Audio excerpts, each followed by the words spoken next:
ఈరోజు ప్రకాష్ రాజ్కి సంబంధించి ఇన్నాళ్లకు అతను కోరిక తీరబోతుంది అనిపిస్తుంది.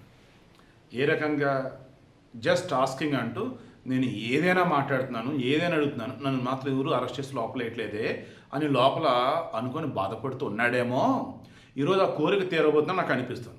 గణేష్ గోల్డ్ తాకట్టులో ఉన్న బంగారాన్ని విడిపించి కొనబడును. సంప్రదించండి 9966611144.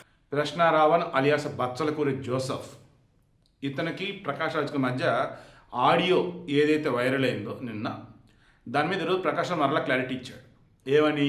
దాని క్లారిటీ అనకూడదు, కవరింగ్ అనాలి. అతను జోసెఫ్ నట ఎప్పుడెప్పుడు అడిగిన దానికి సంబంధించి అక్కడ ఒక బిట్ ఇక్కడ ఒక బిట్ అన్ని ఫ్రేమ్ చేసి ఎడిటింగ్ చేసి అలా పెట్టారంట.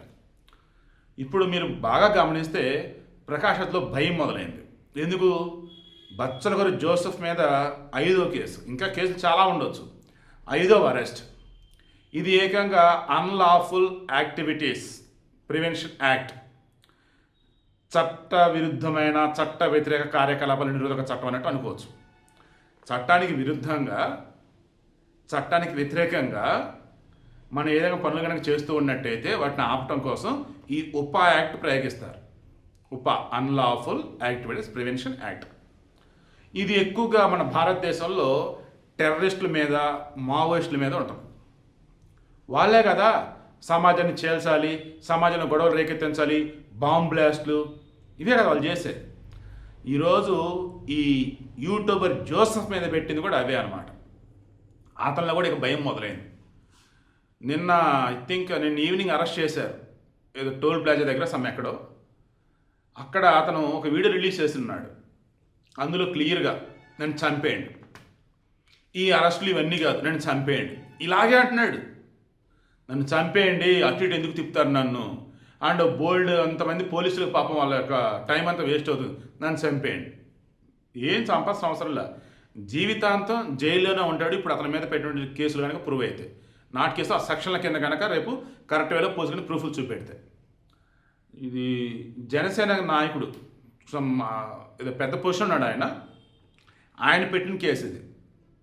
ఇతను జోసెఫ్ యూట్యూబర్గా ఉంటూ ఇతను ఏం చేశాడు? దేశానికి వ్యతిరేకంగా, దేశంలోని చట్టాలకు వ్యతిరేకంగా, దేశంలో చొరబడిన టెర్రరిస్టులకు సపోర్టుగా, టెర్రరిస్టులు కూడా హక్కులు ఉంటాయి అంటూ, ఈవెన్ మావిస్టులు కూడా మరి ఏదో వాగినట్టున్నాడు సమ్మేదో. ఇక్కడ క్లియర్గా అర్థమవుతున్నది ఏంటంటే ఆయన మీద పెట్టినటువంటి ఆ సెక్షన్లను చూస్తే గతంలో ఇండియన్ పీనల్ కోడ్, ఇప్పుడు భారతీయ న్యాయ సంహిత సెక్షన్ 152 పెట్టినట్టున్నారు. దాని ప్రకారం ఆల్మోస్ట్ ఇక దేశద్రోహం కేసు అన్నట్టు ప్రూవ్ అయింది అంటే ఫస్ట్ బెయిల్ రాదు, బెయిల్ రావాల్సిన టైం పట్టిద్ది. ఇప్పుడు జడా శ్రవణ్ కూడా బెయిల్ ఇప్పించలేడు అనమాట. రేపు హైకోర్టులో హీరింగ్ ఉంది దీనికి సంబంధించి. ఏమనంటే ఆల్రెడీ తన మీద ఎక్కడెక్కడైతే నమోదున్న కేసులు ఉన్నాయో అన్నీ కూడా ఒక పోలీస్ స్టేషన్లో పెట్టండి, విచారణ చేయండి అని చెబుతూ తన మీద బెయిల్ వచ్చి రాగానే ఇంకో కేసు అలా పెడుతున్నారు. నిజంగా నా మీద తప్పు ఉంటే సిబిఐకి ఇవ్వండి, వాళ్ళే తేల్చుతారని చెప్పేసి అంటున్నాడు. రేపు హైకోర్టు ఏం చెప్పేదో చూద్దాం. కమిటీ ఇందాకది జడాశ్రావణ్ వచ్చేసి 4 రోజులు 4 కేసులు 4 బెయిల్ అని అన్నాడు, ఇప్పించాడు ఆయన. ఇప్పుడు దీనికి ఇప్పడం కష్టం. ఎందుకు? ఇతని మీద వచ్చేసి అన్లాఫుల్ యాక్టివిటీ ప్రివెన్షన్ యాక్ట్ ఉప చట్టం కింద సెక్షన్ 13, సెక్షన్ 39 అవి కూడా పెట్టున్నారు. ఇది చూసినా ఇందాక వచ్చేసి భారతీయ న్యాయ సంహిత 152 సెక్షన్ చూసినా ఇతను వాంటెడ్గా సమాజంలో చిచ్చు పెట్టేలాగా, కులాల మధ్య చిచ్చు, మతాల మధ్య చిచ్చు, సమాజంలో వైషమ్యత తలెత్తే విధంగా ఓ రకంగా సంఘ విద్రోహ చర్యలకు పాల్పడుతూ దేశానికి వ్యతిరేకంగా, రాజ్యానికి వ్యతిరేకంగా, సిస్టంకి వ్యతిరేకంగా, చట్టాలకు వ్యతిరేకంగా అడ్డదిడ్డగా వాగిని వీడియోలన్నీ, థంబ్నెయిల్స్ ఉన్నాయి. ఇవన్నీ ఆల్రెడీ గేదర్ చేసి పెట్టుకున్నాక అతను అదుపులోకి తీసుకున్నారు. ఇంత గట్టిగా సెక్షన్లో పడ్డా కూడా అతను ఇప్పట్లో బయటకు వస్తే నాకైతే నమ్మకం లేదు. రేపు హైకోర్టు కూడా అతని మీద నమోదైన కేసులను కూడా ఒక చోట చేర్చడం చెప్పదని నాకు అనిపిస్తుంది. రేపు జడాశ్రమను కూడా అతని కేసులు ఏవైతే ఉప చట్టం కింద నమోదై ఉన్నాయో ఈ బిఎన్ఎస్ సెక్షన్ 150 కింద నమోదైందో మేబీ దానిలో బెయిల్ ఇప్పించడం నాకైతే అనిపిస్తుంది. ఇన్నాళ్ళకి నిన్న మొన్న కూడా చాలామంది అన్నారు, ఇదేంటే బాబు ఒక కేసులో అరెస్ట్ అయితే మళ్ళీ బెయిల్ వస్తుంది, మళ్ళీ ఒక కేసులో అరెస్ట్ మళ్ళీ బెయిల్ వస్తుంది, ఏంటిది అని అన్నారు. అంటే పోలీసులు పెడుతున్న సెక్షన్లు అంత లోపభూయిష్టంగా ఉన్నాయా? అంటే ఈజీగా బెయిల్ సెక్షన్లు పెడుతున్నారా? లేక అతని మీద ఎవరైతే కేసు పెట్టున్నారో ఆ కేసు పెట్టిన వాళ్ళు సిల్లీగా పెట్టారా ఏంటి అని చెప్పేసి అన్నారు. ఈసారి మాత్రం అలా లేదనమాట, చాలా గట్టిగానే పడింది. Coming to Prakash Raj. Already Prakash Raj కూడా గతంలో రెచ్చగొట్టే విధంగా కొన్ని పోస్టులు పెట్టాడు, రెచ్చగొట్టే విధంగా కొన్ని వీడియోలు చేయడు. ఇప్పుడు అతనికి ఈ జోసెఫ్ గనక సంబంధం ఉందని ప్రూవ్ అయినా, ఈ జోసెఫ్ ఈ రకంగా రెచ్చగొట్టే వ్యాఖ్యలు, పోస్టులు, వీడియోలు వీటి వెనుక ప్రకాష్ రాజు హస్తం ఉందని తెలిసినా ఇక ప్రకాష్ రాజు ఉచ్చు బిగిసినట్టే. మొత్తంగా ప్రకాష్ రాజు యొక్క ఆశ కూడా తీరిద్ది అనమాట, జైల్లో చెప్పుకోడు.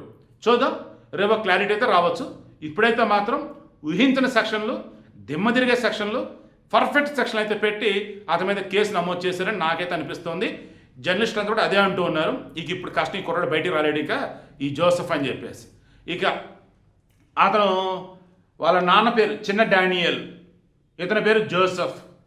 మొన్న మధ్య ఇది ఒక వీడియో వైరల్ అయింది, ఇతను కమ్మ కులస్తుడు అని చెప్పేసి. మీకు అనిపిస్తుందా వాళ్ళ పేర్లు చూస్తుంటే కమ్మ కులస్తులని? కమ్మ వాళ్ళ రకం పేర్లు పెట్టుకుంటారా? ఈవెన్ మతం మారిన వాళ్ళు కూడా వాళ్ళ ఇంటి దగ్గర ఒక పేరు ఉండిద్ది, చర్చిలో ఒక పేరు ఉండిద్ది. కనిపించే విధంగా ఉండే పేరు మాత్రం హిందువుల పేర్లే ఉంటాయి. సో జోసెఫ్ సన్ ఆఫ్ చిన్న డానియల్, మీకు అనిపిస్తుందా వాళ్ళు చౌదరీస్ అని, కమ్మ వాళ్ళని? సో అది కూడా ఫేక్ అన్నట్టే కదా. సో అడుగునా కూడా చూడండి, కాపు కమ్మ మధ్య చిచ్చు పెట్టాలని ఇతను కమ్మ అన్నట్టు, కాపులైనటువంటి పవన్ అనరాని మాటలంటూ మొదలెట్టాడు. మళ్ళీ దానికి ఇంటర్వ్యూలు కొంతమంది హడావుడి చేస్తూ. సో అది కూడా ఫేక్ అని తేలిపోయింది. ఇక నాస్తికుడు చెప్పుకుంటా ఉంటాడు. నాస్తికుడు అంటే ఎవరండి? అసలు ఏ మతం జోలికి వెళ్ళనివాడు, ఏ దేవుడిని నమ్మనివాడు. మన దళిత క్రైస్తవుల రిజర్వేషన్ పోరాటం అంతా ఏలూరు జరిగింది, అదే కదా రచ్చ అంతా అక్కడ అది మొదలైంది. దానికి అసలు ఇతను ఎందుకు వెళ్ళాడండి? ఏదైనా అసలు ఏం సంబంధం వెళ్ళాడండి? పోనీ వెళ్ళాడని అనుకుందాం. రిజర్వేషన్ గురించి కదా మాట్లాడాలి. పవన్ కళ్యాణ్ అసలు అడ్డదిడ్డగా తిట్టాడేంటి? సరే తిట్టాడు, అక్కడ అతను కూసిన కోతలు అవన్నీ మీరు క్రాస్ చెక్ చేయండి. రాధా మనోహర్ దాస్ ఎవరు ఉన్నారు, పాప ఆయన అనరాని మాటలు అన్నాడు. రాధా మనోహర్ దాస్ హిందూ అండ్ సాధువో ఏదో ప్రచారం చేసుకున్నాడు ఆయనకి ఆయన. ఎవరన్నా వేరేవాళ్ళు ఏదైనా వాగితే దానికి ఆన్సర్ చెప్పాడు తప్ప ఈయన ఎప్పుడు ఫస్ట్ స్టార్టింగ్ ఈయన చేయలేదే. పవన్ కళ్యాణ్ విషయం వద్దాం. పవన్ కళ్యాణ్ని ఎవరన్నా ఏదన్నా అంటే తిరిగి పవన్ కళ్యాణ్ అన్నాడా, లేక పవన్ కళ్యాణ్ అంతా ఆయన నోరెత్తి మాట్లాడా? కొన్ని ఇది కూడా క్రాస్ చెక్ చేయండి. ఇక్కడ ప్రశ్నిస్తున్నా అంటూ అటు వచ్చే ప్రకాష్ రాజ్ కానీ ఇటు ఇతను జోసెఫ్ కానీ వీళ్ళంతా కూడా ఏంటి, రెచ్చగొడతాం, చిచ్చు పెడతాం, విద్వేషాలని పెంపొందించేలా చేయటం, ఇది వీళ్ళు చేస్తుంది.